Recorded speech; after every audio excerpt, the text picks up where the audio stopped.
Y bueno, conforme a lo de la consulta de nutrición es importante tomar, retomando esto, el ejercicio y emociones, porque al final de cuentas, la alimentación y ejercicio pues van a ser inseparables. Un buen aporte de carbohidratos, proteínas, grasas saludables aseguran combustible para entrenar, recuperarse bien y también poder evitar lesiones. Si hay un déficit calórico excesivo o una mala distribución de macronutrientes, puede parecer fatiga o bajo rendimiento, cambios de humor, como irritabilidad, desánimo, etcétera. Entonces, pues de las claves durante la consulta, pues es ajustar un plan a la hora de entrenar, por ejemplo, incluir un snack pre o post entreno, asegurar suficiente hidratación o electrolitos, pues para evitar también calambres o todo esto, porque al final de cuentas un déficit pues va a producir que pues no se consuman todos los nutrientes necesarios. También la adaptación del ejercicio, el cuerpo se adapta al entrenamiento, crece la masa muscular y mejora la resistencia y se optimiza el uso de energía. Pero para que estas adaptaciones ocurran, pues se necesita la nutrición adecuada, proteína para reparar el músculo, carbohidratos para reponer el glucógeno y micronutrientes para la función muscular. Sin energía y nutrientes suficientes, pues la adaptación es más lenta, aumenta el riesgo de sobreentrenamiento, lesiones y desmotivación. En la consulta, pues también es valorar el tipo de ejercicio, si realiza fuerza, resistencia, mixto y el nivel de intensidad para personalizar las calorías y macronutrientes que se manejen. El sueño también es importante, como lo hemos visto en otros temas. El descanso es tan importante como el entrenamiento. Durante el sueño profundo se liberan hormonas claves como la hormona de crecimiento, que favorece la reparación muscular y del equilibrio hormonal. Dormir poco o mal eleva lo que va a ser el cortisol y la grelina, que es la hormona del hambre, lo que aumenta antojos y puede sabotear el plan nutricional. En consulta, pues siempre es importante también preguntar esta parte, preguntar por la calidad, cantidad de sueño, si durmió 7, 9 horas y ver si es ideal o no. Sugerir rutinas de higiene de sueño, como horario regular, evitar pantallas, cenar ligero, y pues como tal, prácticamente el ejercicio es un modulador natural del estado del ánimo porque pues libera endorfina, serotonina y dopamina, que pues va de la mano con mejorar el bienestar y reducir lo que es el estrés y la ansiedad.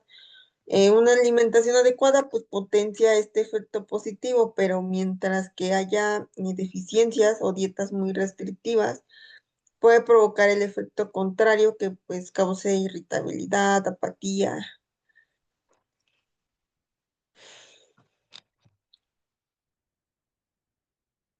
Otra parte pues tenemos lo que es plantear con independencia, algo que creo que no sé si les mencioné, pero también una estrategia como para ahorrarse y enfocarse más en estrategias nutricionales, en hábitos, explicación o educación nutricional. Muchas veces a veces se pierde un poco de tiempo con lo que es la historia clínica. Si hay algunas preguntas que pueden mandar previamente, a lo mejor vía WhatsApp, que las personas puedan contestar para que ya tengan esa información y sepan cómo abordar la consulta, pues estaría perfecto.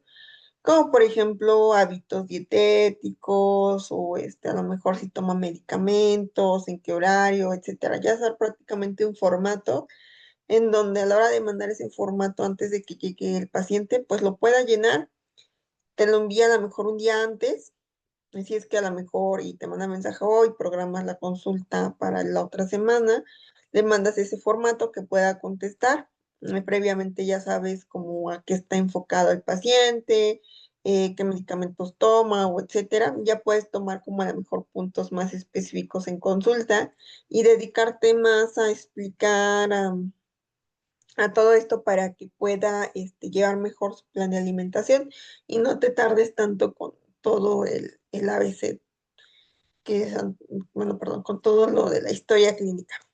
a toda la historia clínica. Em,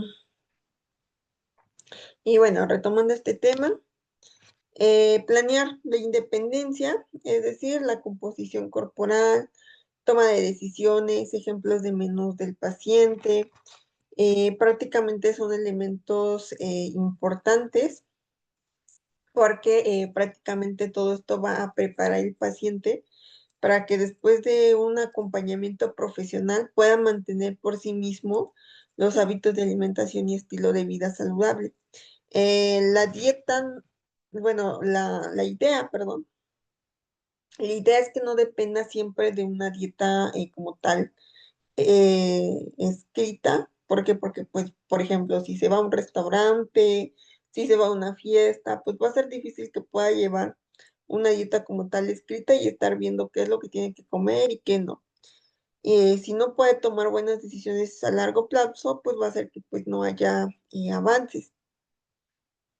En cuanto a su composición corporal, repito que pues al final de cuentas la proporción de su masa grasa, músculo, agua y huesos, pues al final de cuentas es poder partir de cierto punto y ver hasta dónde puede mantener su objetivo de manera sostenible y equilibrado que pueda beneficiar que tenga un rango saludable de grasa y de músculo, porque a lo mejor va a haber pacientes que quieran una pérdida de peso, pero a lo mejor para ellos no es tan sostenible como que volverse una persona super fitness, es decir, aumentar masa muscular, estar marcado o así, ¿no? Entonces, la definición de saludable, con ellos pudiéramos manejar en mantener en rangos normales la grasa, mantener el músculo, no a niveles de estéticos, sino a niveles saludables, y que pues también aprendan a monitorear cambios simples como peso, cintura, ropa, sin obsesionarse con la báscula, porque pues al final de cuentas conocer tu composición corporal te permite igual poder ajustar tu alimentación, el ejercicio cuando notes cambios sin esperar como tal una cita o de estar yendo con el nutriólogo todo el tiempo.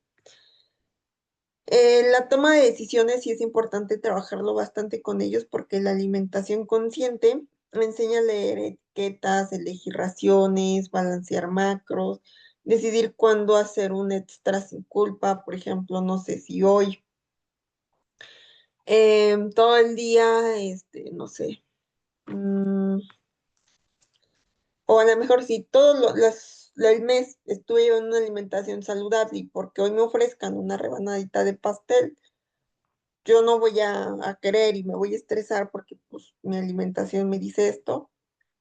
Pues es como la famosa frase que dice que pues por un día, o sea, si siempre llevas mal tu alimentación, por un día que comas ensalada, pues no va a ser la diferencia.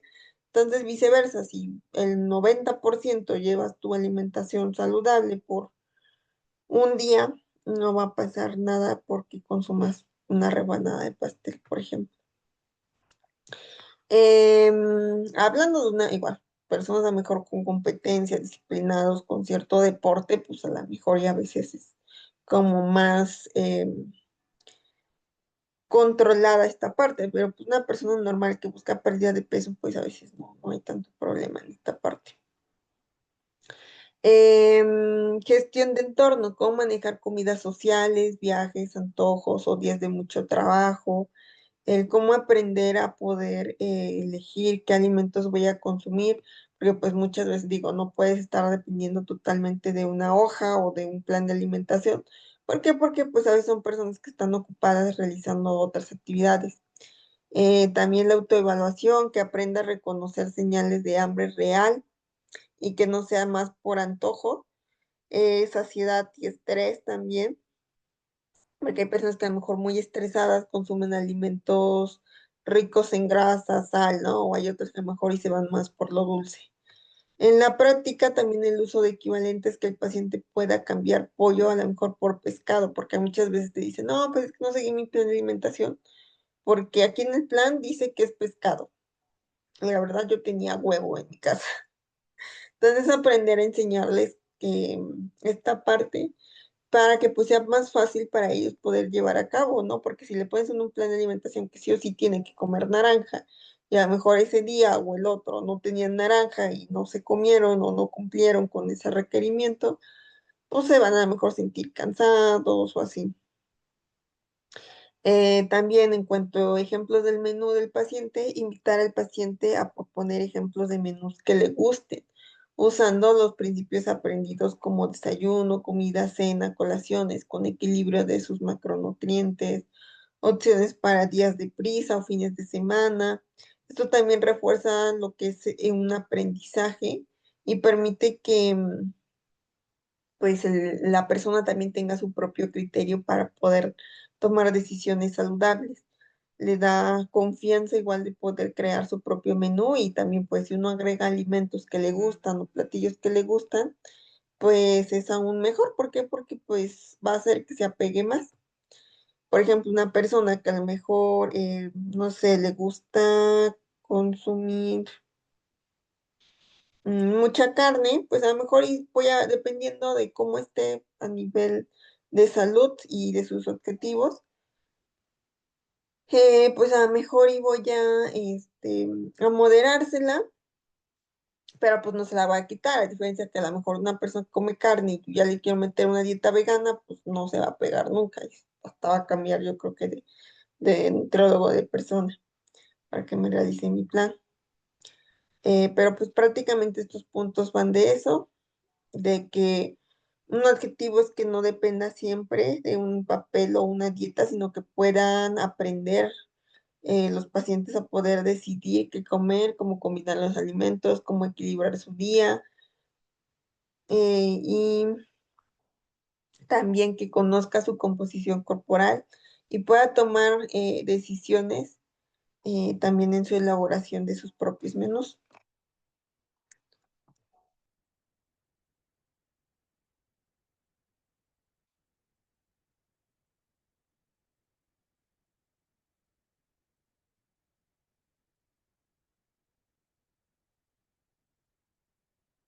Prácticamente aquí tenemos como una estructura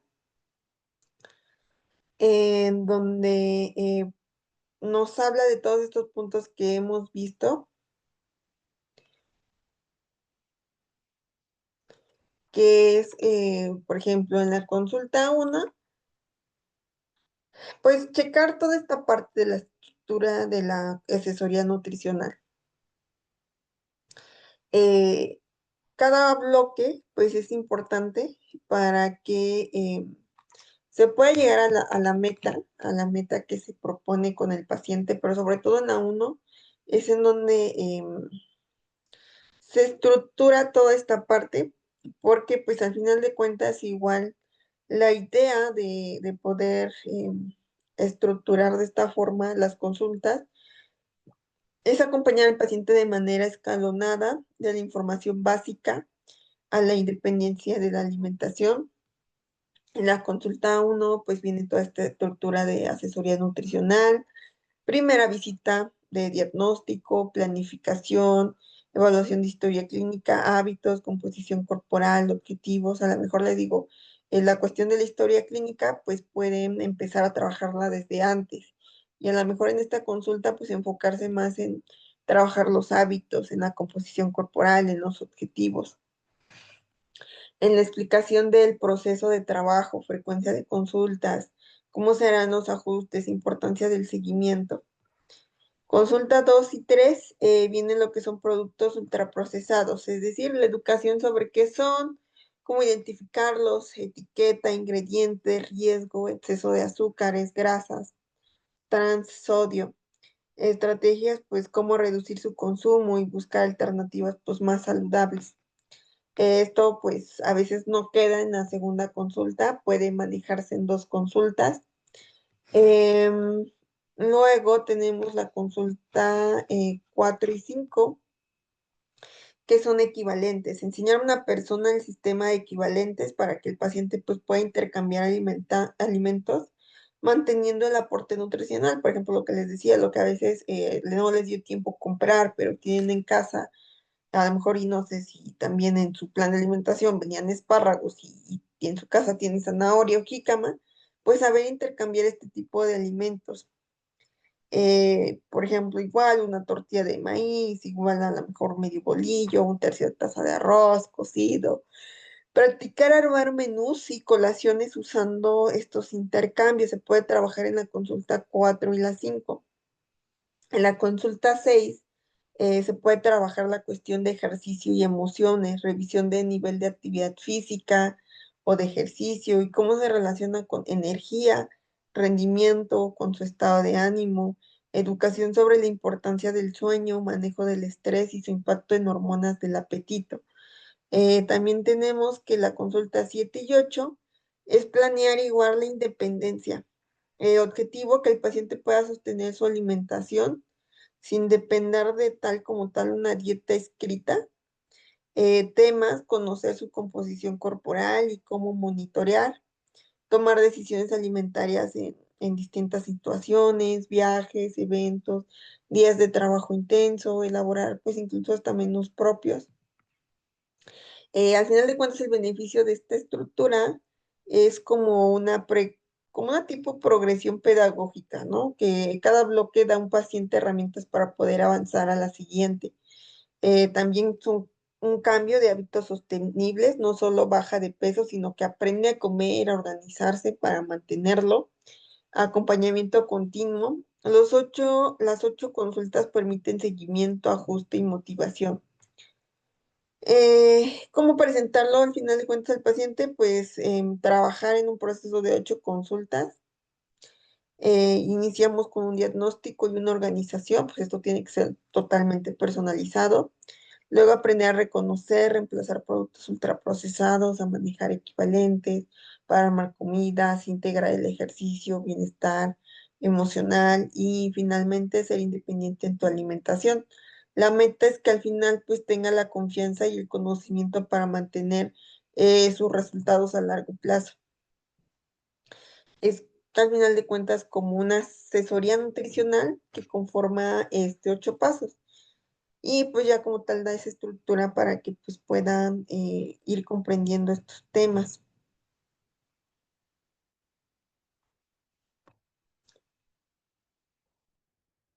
Por otra parte,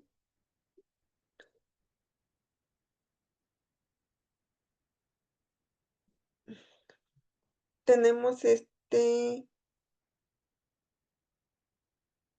diagrama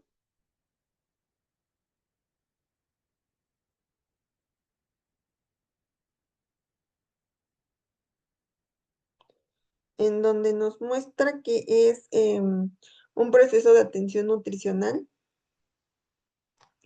en donde hay ciertos elementos para suplementación y uso por los profesionales de nutrición y dietética, que pues viene siendo esta herramienta vista a nivel general.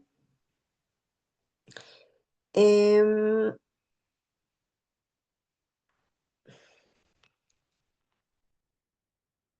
Viene de una revista española en donde a nivel general habla sobre 4 pasos interrelacionados. El primer paso, que es la valoración nutricional, el segundo, que es el diagnóstico, bueno, pero el primer paso, valoración nutricional, el segundo, el diagnóstico nutricional, el tercero, intervención nutricional y el cuarto, monitoreo y seguimiento nutricional. En el centro de la gráfica, pues tenemos, em, recuerda, o más bien recuerda que todo el proceso debe basarse en conocimiento científico, razonamiento y pensamiento crítico, lo que es la relación DNC, diagnóstico, nutrición y cuidado. El paso 1, que viene siendo la valoración del estado nutricional, tenemos que el objetivo pues es reunir y analizar toda la información del paciente. Es aquí en donde se empieza a personalizar todo este proceso para poder llegar al objetivo principal. ¿Qué se hace? Pues es una historia clínica y dietética, medidas antropométricas, peso, talla, composición corporal, datos bioquímicos de laboratorio, em, evaluación de síntomas físicos, estilo de vida, contexto social, Resultado, a lo mejor es como una panorama completo del estado nutricional actual. Luego tenemos el 2, que es diagnóstico nutricional. El objetivo, pues aquí es identificar el problema nutricional, su causa, sus síntomas, herramientas, pues tenemos desde un formato PES, que es PES, que hace referencia a problema relacionado con etiología manifestado por síntomas. Prácticamente es pues analizar esta parte de el diagnóstico nutricional que tiene. Por ejemplo, ingesta energética inadecuada relacionada con horarios laborales irregulares, evidenciada por pérdida de peso involuntario, de a lo mejor unos 3 kilos en un mes. Y aquí se concreta en qué se va a trabajar, por así decirlo, en esta parte del paso 2. En el paso 3 tenemos lo que es la intervención nutricional. Aquí ya tenemos que diseñar y ejecutar un plan de acción. Incluyó desde prescripción dietética personalizada, es decir, calorías, macros, micronutrientes que debe consumir, objetivos a corto, a largo plazo. También tenemos estrategias de educación y cambio de hábitos, recomendaciones de actividad física y si procede suplementación, por ejemplo, en este caso. Todo debe de ser de forma realista, medible y acordado con el paciente. Luego tenemos el paso 4, un monitoreo y seguimiento nutricional. El objetivo, pues, es evaluar si la intervención está logrando los resultados. ¿Qué se hace? Revisión periódica de peso, circunferencia de cintura, composición corporal, ajustes de calorías o menú, o incluso recomendaciones de su actividad. También identificar barreras, por ejemplo, barreras como si padece estrés, si padece falta de tiempo, si tiene cambios médicos, dar soluciones y pues al final de cuentas, si vemos, es un ciclo continuo. La información de seguimiento puede llevar a replantearte el diagnóstico o intervención. Al final de cuentas, es un método sistemático y basado en evidencia para poder evaluar lo que es diagnosticar, intervenir y dar un seguimiento a las necesidades de cada paciente y sobre todo también personalizarlo de acuerdo a su estilo de vida, así poder garantizar lo que es una calidad y continuidad del cuidado nutricional. Así, pues al final de cuentas te da igual una perspectiva de las decisiones que vas a tomar con el menú, con la suplementación, como tal, evaluando todos estos datos.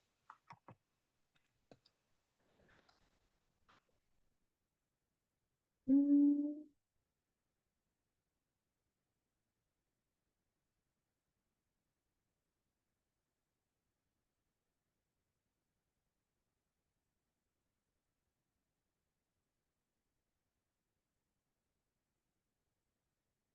Al final, es como decir, al final de cuentas también es hacerlo de manera, ¿cómo decir? No hacerlo de manera estresante toda esta parte, porque al final también es aprenderles a facilitar estas herramientas para que a ellos sea más fácil.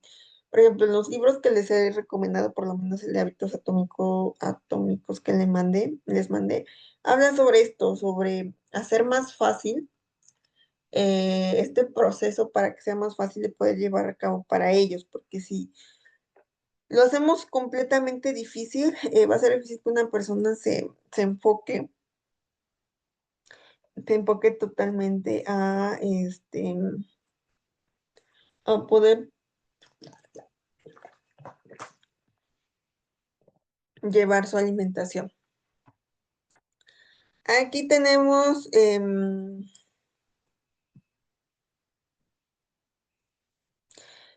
por ejemplo, herramientas que nos pudieran llegar a ayudar. em, Desde a la mejor información del contacto, idea para poder, por ejemplo, recopilar nombre, correo, nombre, correo,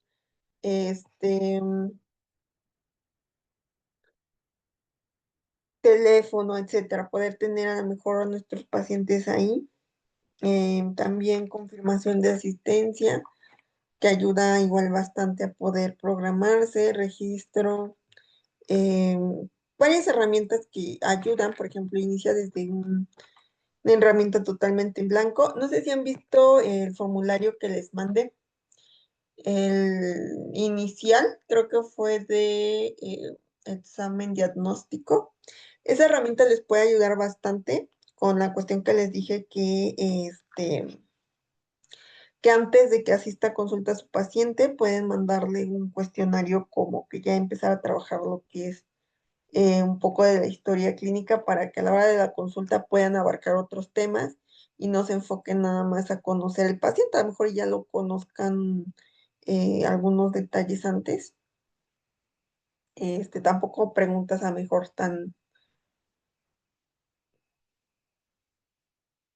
tan específicas que a lo mejor necesites preguntar en presencial. Pero este tipo de se llama creo que formulario Google o algo así, ayuda a poder diseñar varios cuestionarios de diversos temas que te van a ayudar a facilitar esta parte. Por ejemplo, en nuestra parte, pues también nos puede ayudar en registro de pacientes antes de la primera consulta, a empezar a agregar datos de contacto, antecedente, también inscripción a talleres, diplomados, si es que tienden a realizar nombre, correo, disponibilidad, encuesta de seguimientos, hábitos de alimentación, satisfacción, evaluación de clases, pedidos de material o camisetas para eventos, etcétera. O sea, te puedes tener varias funciones con con este formulario.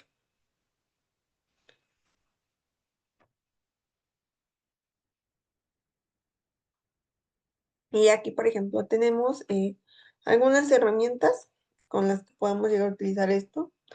Recopilación de información inicial, obtener información sobre el historial médico de pacientes, antecedentes familiares y hábitos alimentarios, explorar las preocupaciones y metas nutricionales del paciente, este, el 2, evaluación de hábitos alimentarios. Por ejemplo, analizar los hábitos alimentarios del paciente, incluye patrones de comida, preferencia, aversiones, posibles desórdenes alimentarios, identificar también áreas de mejora y posibles desafíos en la adherencia de una dieta saludable. También análisis de laboratorio o evaluación física, revisar resultados de análisis de laboratorio relevantes si es que llegan a tener disponibles, porque hay algunos que muchas veces a lo mejor llegan de ceros, pues ya tú le puedes hacer la orden para mandar estudios.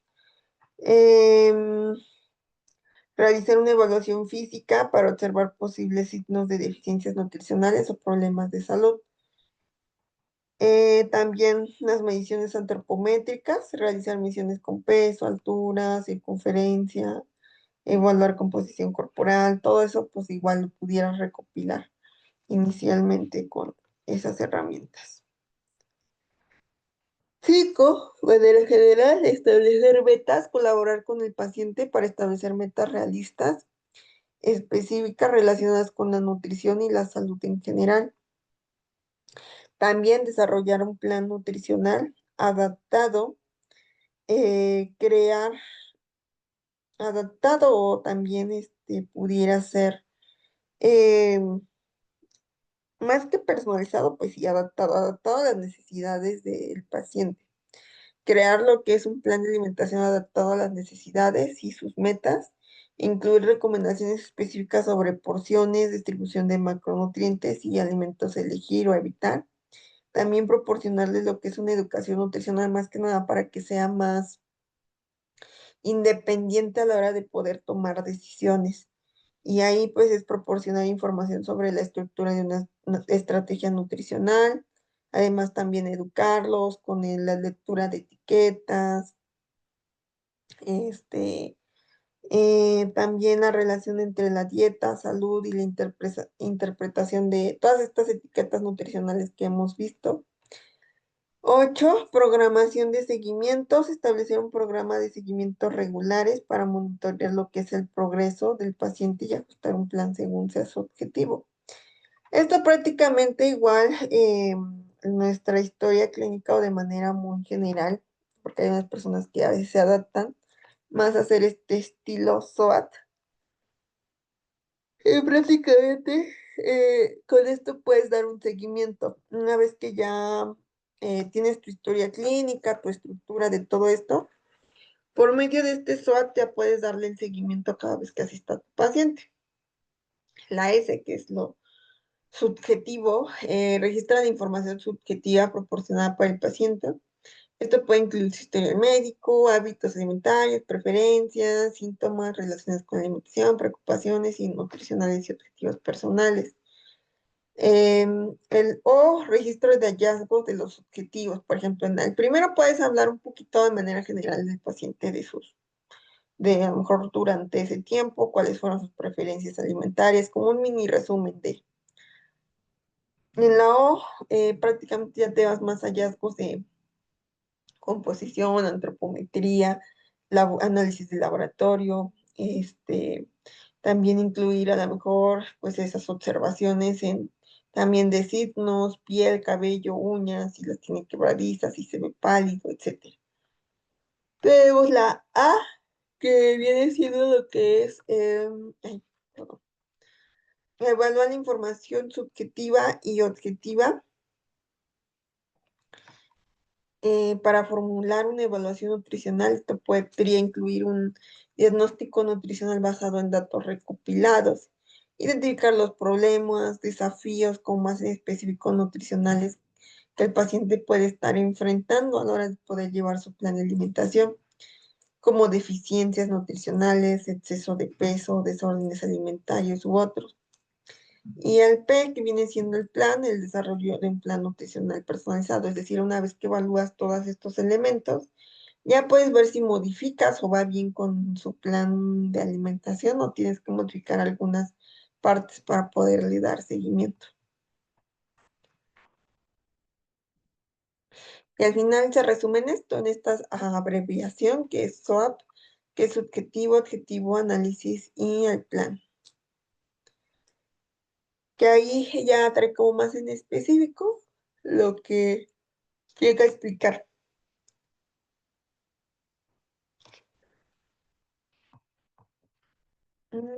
Ya, si lo quieren checar, es prácticamente lo anterior.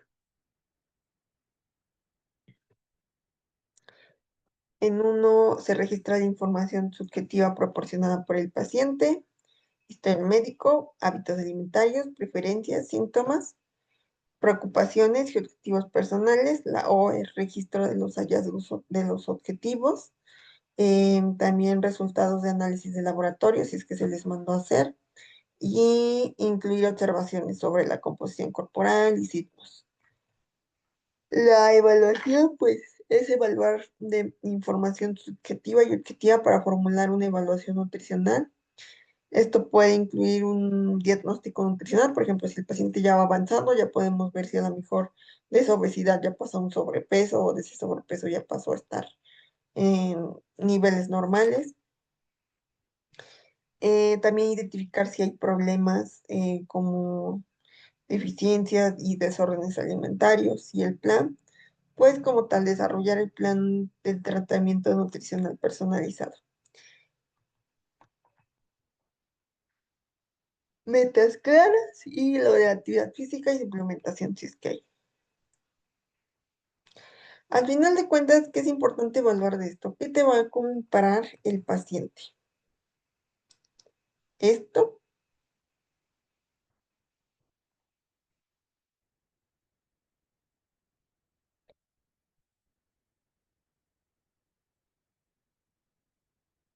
porque si es esto, si vemos aquí al lado, pues vemos una persona totalmente preocupada, porque incluso hasta una que no conoce nada del tema, ves esto y pues te asustas, porque ves que difícilmente le vas a poder entender. Y aparte, pues muchos nutriólogos a veces se quedan con eso, con dar equivalentes y ya. Y eso a veces tiende a ser pues tedioso. ¿Por qué? Porque todo esto, si no lo entiendes de manera adecuada, es difícil poder llevar a cabo hábitos sostenibles. ¿Por qué? Porque solamente ves tablas con porciones, con gramos, y luego vas a ver números, números aquí. Y todo esto pues tiende a ser pues un tanto tedioso para la persona. Y pues este tema em, todavía continúa, lo vamos a parar aquí porque también es importante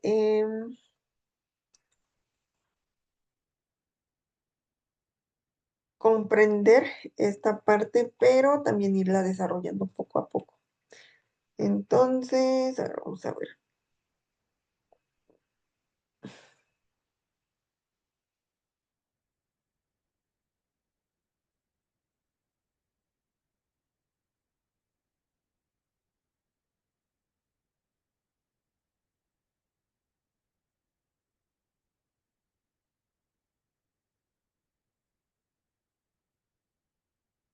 Vamos a tantito paralelo de la consulta. Vamos a ver este que quedó pendiente con lo del etiquetado nutricional, que prácticamente viene de azúcares y edulcorantes.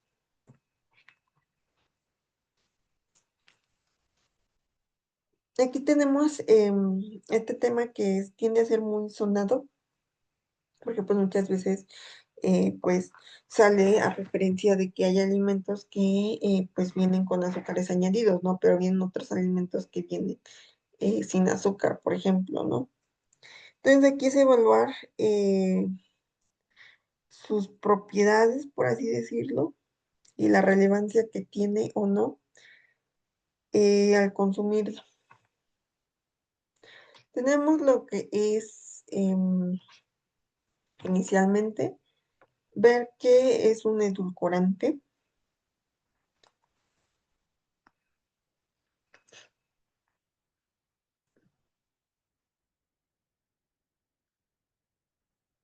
Pero ustedes, ¿qué es un edulcorante? ¿O qué entienden por edulcorante?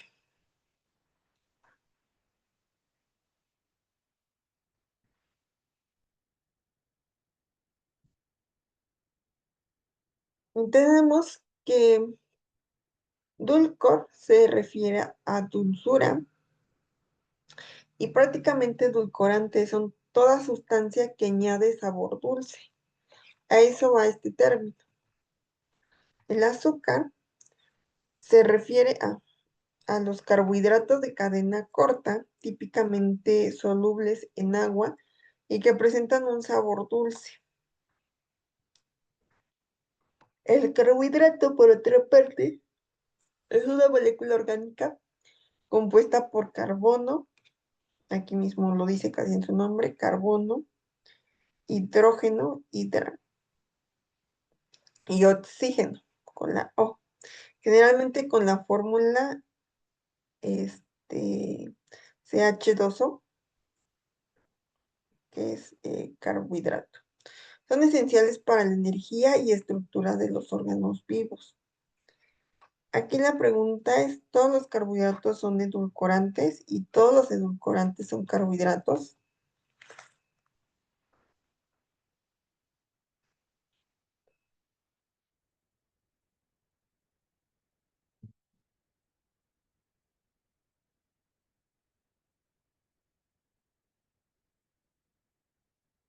Tenemos que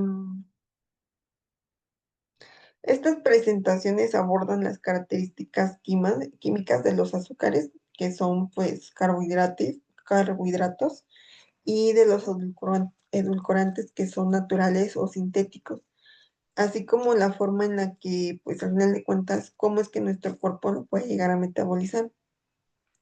En esta primera pregunta que tenemos, ¿todos los carbohidratos son edulcorantes? La respuesta es no. Razón, porque hay carbohidratos que no tienen sabor dulce ni función edulcorante. Ejemplo, el almidón, que generalmente a veces puede encontrar en el pan, fibra dietética y celulosa.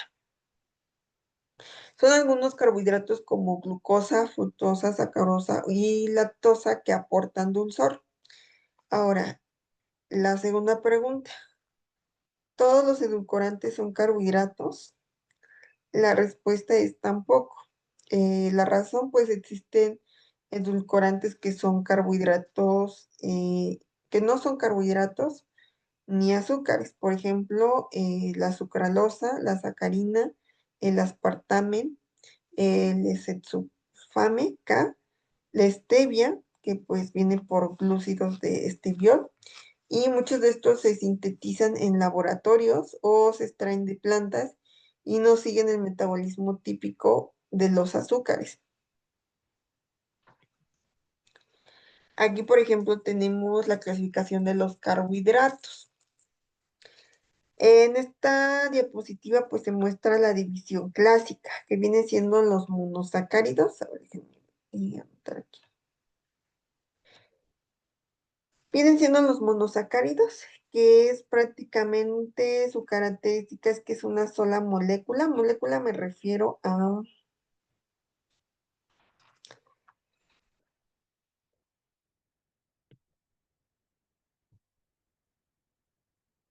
esto.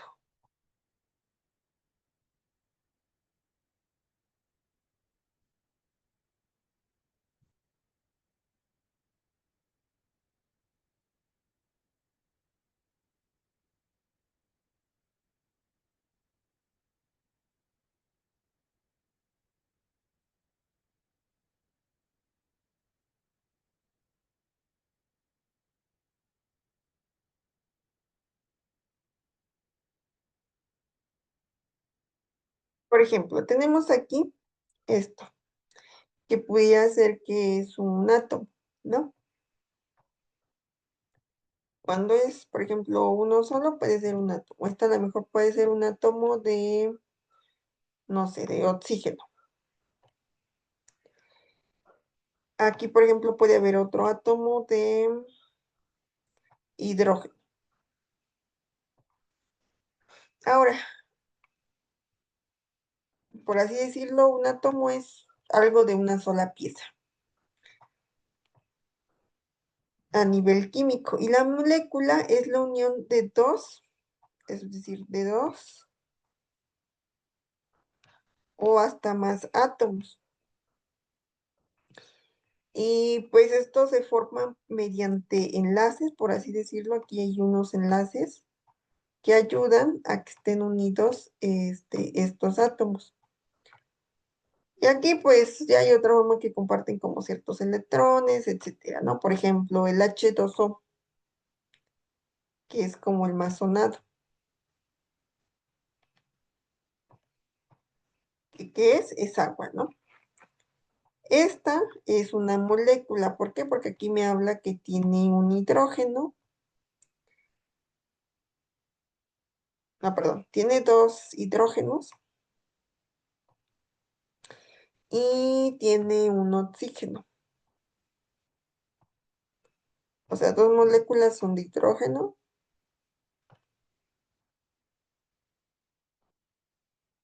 y una es de oxígeno. Luego tenemos, por ejemplo, esta ya sería una molécula que es H2O. Si, por ejemplo, les pongo otro ejemplo de otra molécula, tenemos el,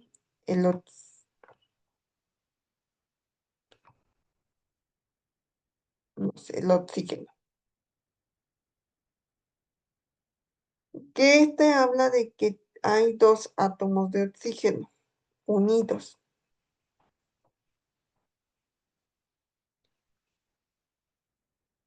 Y bueno, aquí pues ya vendría siendo una molécula, porque la molécula viene a partir de la unión de dos o más átomos. Ahora,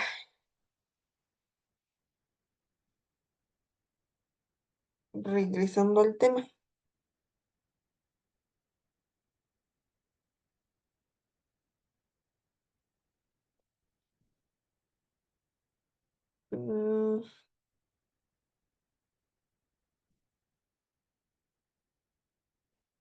Regresando al tema, tenemos la clasificación de los carbohidratos, que vienen siendo los monosacáridos. Este es una sola molécula, ya entienden lo que es molécula, uno formado a partir de dos átomos o más, que endulzan naturalmente. Por ejemplo, aquí podemos tener glucosa, fructosa y galactosa. Por otra parte, tenemos los disacáridos, que son dos monosacáridos unidos. O sea, de aquí son dos monis, como lo dice ti, siempre hace como referencia ay, a dos. O sea, por ejemplo, quedamos que es una molécula. Quedamos que la molécula viene unida, ¿no? Por unos enlaces.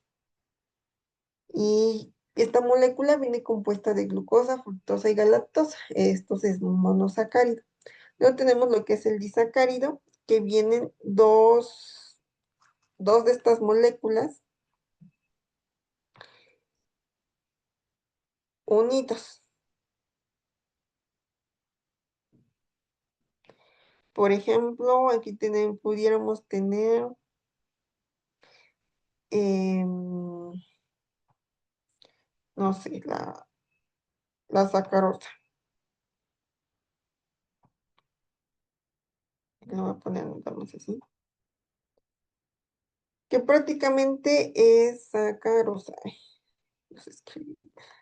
Pero es referencia al azúcar de mesa.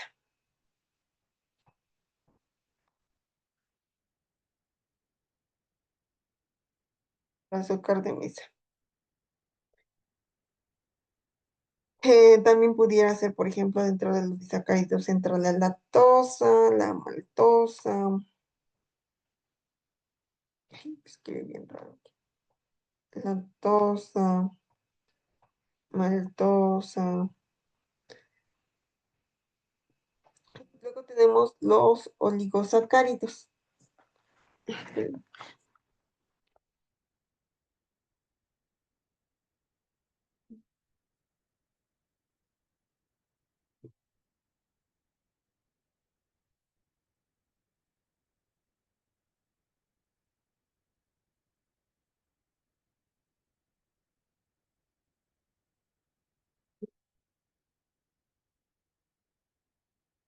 Tenemos los oligosacáridos, que esto viene de tres, puede componerse desde 3 a 10 monosacáridos. Entonces, si nos vemos, la base son prácticamente como los monosacáridos. Aquí,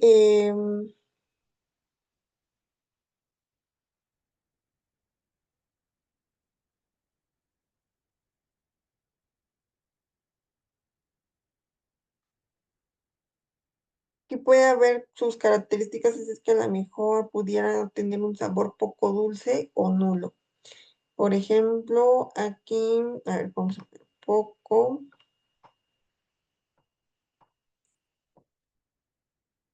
o nulo. Un tachita, ponemos nulo.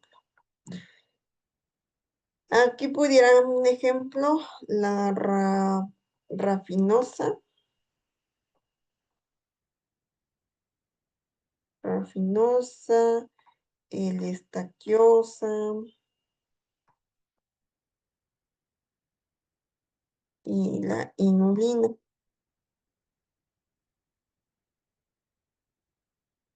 Luego tenemos los polisacáridos, que estos, como para no hacerlo tan difícil, son cadenas largas y su función es de reserva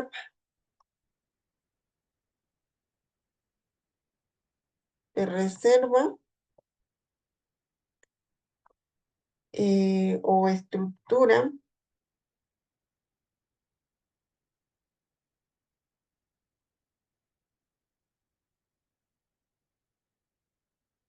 No endulzan.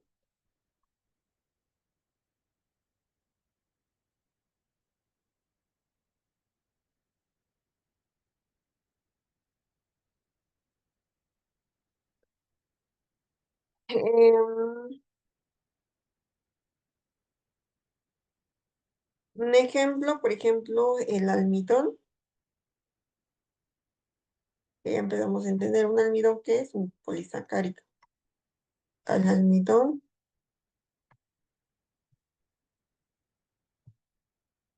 el glucógeno,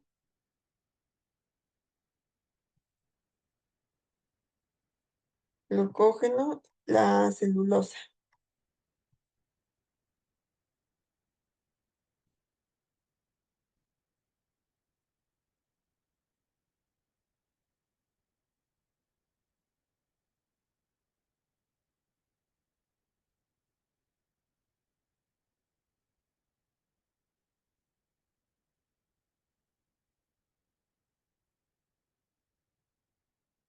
Y aquí vamos a esto. Ay, no, ¿cómo voy a borrar esto? Listo. Tenemos por otra parte los edulcorantes. Aquí nos resumen los principales tipos de edulcorantes según su origen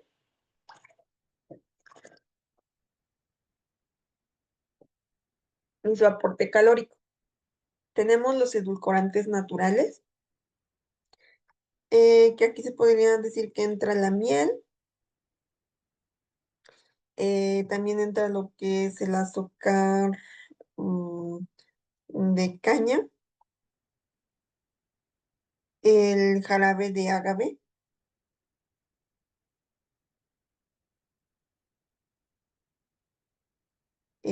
aquí entra también lo que es la stevia,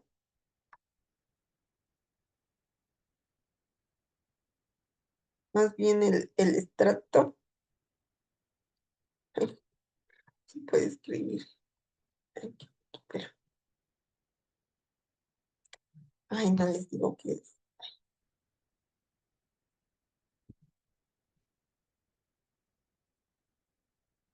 Stevia, mm, el-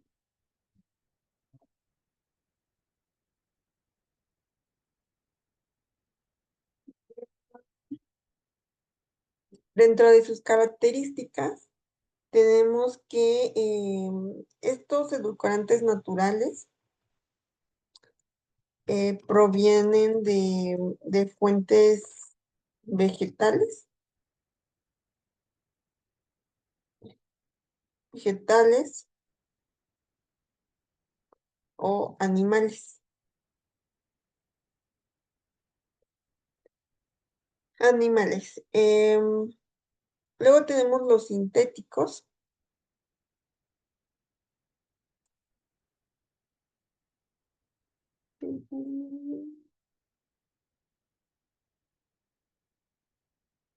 Aquí tenemos lo que es la sacarina, la sucralosa,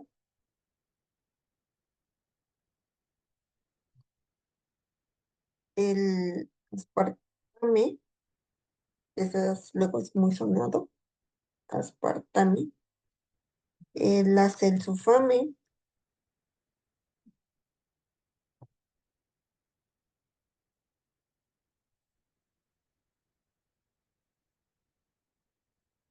y esto, su característica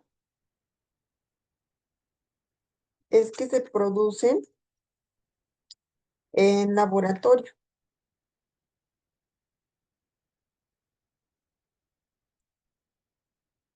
Luego, ay,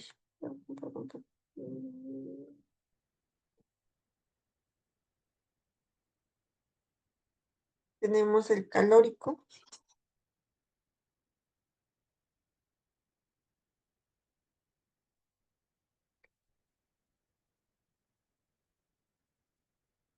Aquí entra lo que es el azúcar, jarabe de maíz,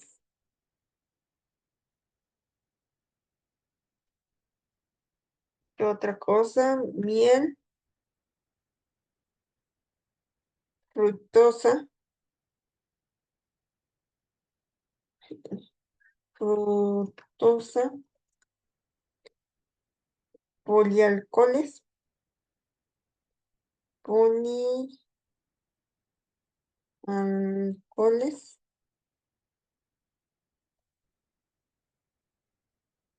Aquí entra, entre paréntesis, por ejemplo, lo que a veces llegan a tener los jarabes, sorbitol, xilitol.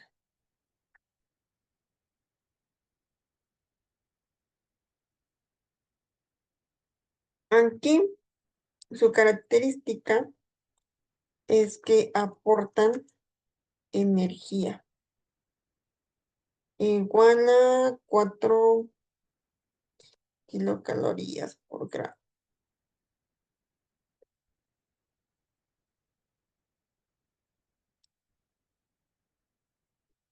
Luego tenemos los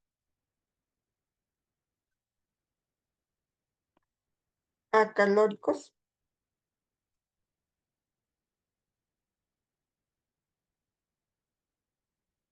la sucralosa, la sacarina, la stevia purificada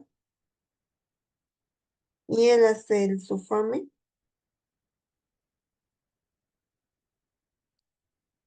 sulfame K también entra aquí. Este aportan calorías insignificantes o nulas. No, digamos que no elevan la glucosa.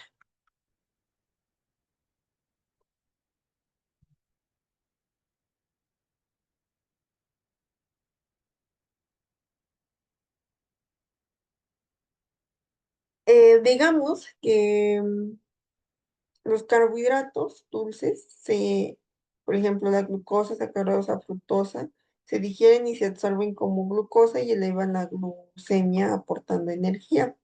Los edulcorantes, por ejemplo, acalóricos, pueden estimular receptores de sabor dulce, pero no elevan la glucosa de forma significativa porque se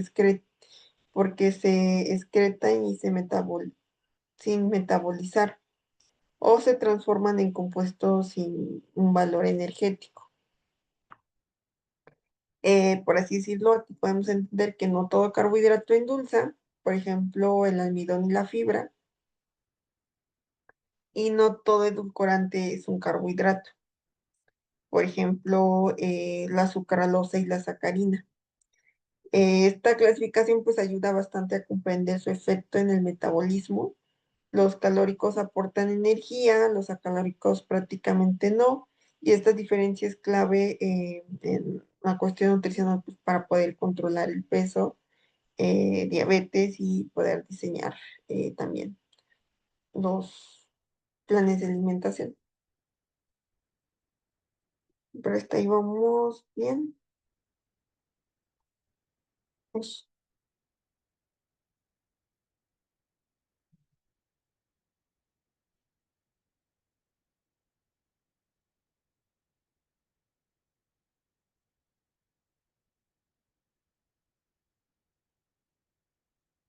Y bien, una vez entendiendo esta clasificación,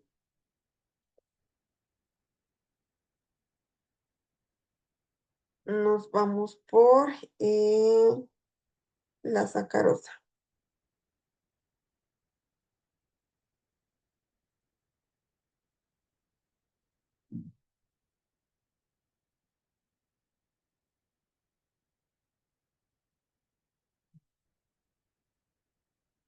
La sacarosa, déjame ver qué es lo que implica la sacarosa.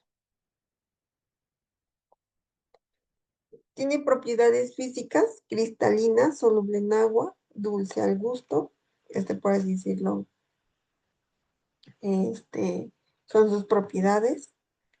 Em, el uso en la industria, tenemos que Es endulzante en bebidas, alimentos procesados, productos de panadería, confitería y conservas. Actúa también como agente de texturas y conservante.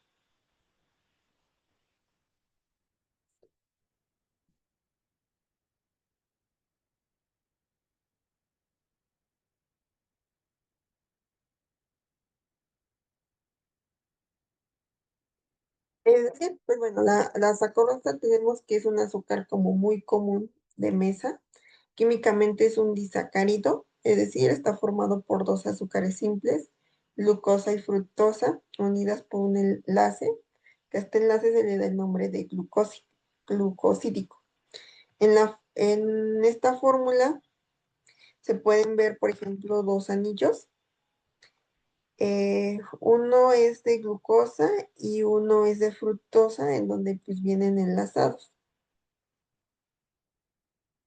Pero que voy a mover esto. Vienen enlazados. Em, en propiedades, pues como tal, pues es cristalina, se presentan en cristales blancos, es decir, como aquí lo muestra en la imagen, lo que le da la apariencia característica de azúcar de mesa o de la que llegamos a observar. Es soluble en agua, se disuelve fácilmente, lo cual es clave para poder preparar bebidas, jarabes, masas. Esta solubilidad también permite que la sacarosa se caramelice o forme almíbares. Es dulce al gusto, tiene un poder edulcorante de referencia como de un 100% que se utiliza para comparar la dulzura con otros edulcorantes. Dentro de su metabolismo, para poder enriquecer un tanto esta explicación, es en el intestino delgado. La enzima sacarosa rompe el enlace glucosídico. Digamos que en nuestro intestino pasa que pues llega y una enzima, que creemos que las enzimas ayudaban a lo que es a cortar, rompe este enlace que tenemos aquí, el enlace glucosídico, y se liberan los dos monosacáridos, glucosa y fructosa, que se absorbe y van a la sangre.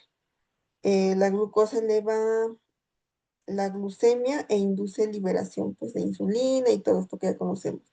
La fructosa, pues al final de cuentas, se metaboliza principalmente en el hígado. Ya el uso en la cuestión industrial, pues está presente tanto en bebidas, refrescos, jugos industrializados, alimentos procesados como salsas, aderezos, cereales de desayuno, también en panadería, repostería para dar un sabor, color y su reacción de poder caramelizar y su textura. También pues dulces, caramelos, gomitas, como las que está aquí en la imagen, chocolates, ay, chocolates, conservas, pues por ejemplo en mermeladas, frutas en almíbar, agente de textura y conservante, aporta un cuerpo y viscosidad, eleva igual lo que es la presión osmótica, lo que dificulta el crecimiento de microorganismos y ayuda a la conservación.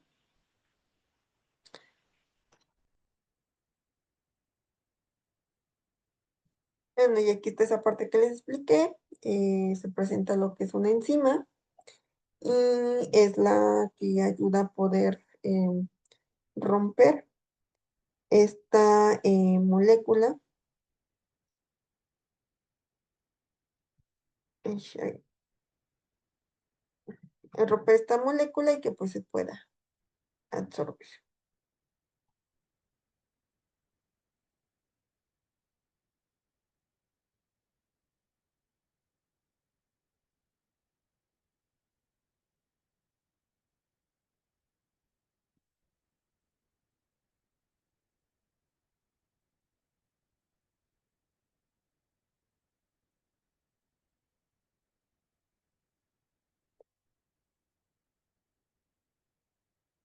Ujú, déjenme buscar dónde está Esto, pues como tal, sigue representando lo que es la absorción. La absorción intestinal de la sacarosa, mostrando sus componentes finales, que es la glucosa y la fructosa, pasan a través de las células del intestino. Lo que se ve pues aquí en la imagen, pues son las figuras verticales como los pelitos en la parte superior de esta, simulan las células del intestino, los enterocitos. Lo de aquí pues vienen siendo las microvellosidades y como tal pues son las que pues aumentan a la absorción, aumentan, sí, esta parte del área de absorción. Estos pues vienen siendo los monosacáridos que se liberan después de ingerir lo que es la sacarosa.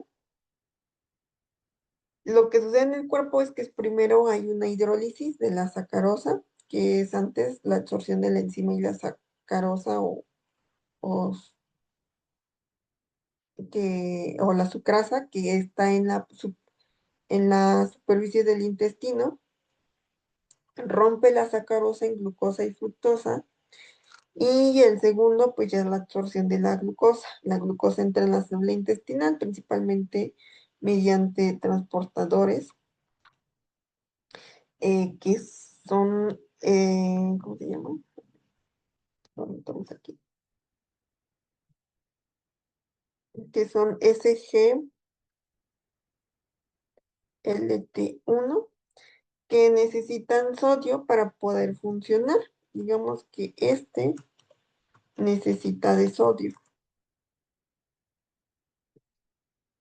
para poder funcionar. Luego pasa el torrente sanguíneo por otro transportador. Este lo muevo por aquí.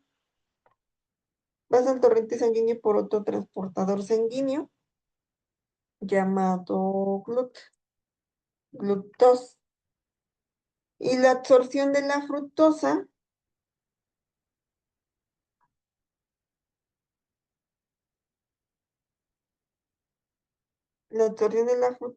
aquí, utiliza un transportador distinto que es el GLUT5. Este no requiere sodio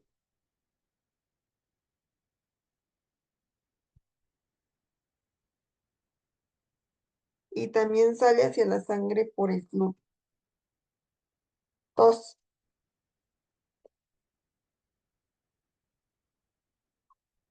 El destino metabólico de esto, pues es que la glucosa circula en la sangre y es usada para músculo, cerebro u otros tejidos para producir energía o el ATP. Y la fructosa se lleva principalmente al hígado, donde se convierte en glucosa, glucógeno o triglicéridos. Y la vamos a poner ahí. Destino em, se convierte en glucosa, glucógeno o triglicéridos.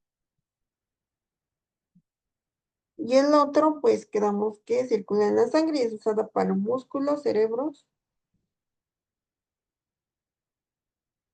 ese sí tienes, músculo, cerebro, otros tejidos.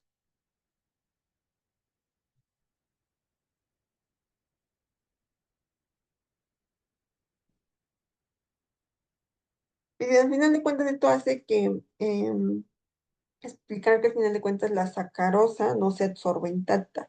Existe este proceso que, por así decirlo, es como tipo hidrólisis, rompimiento, en donde se rompen estos azúcares simples.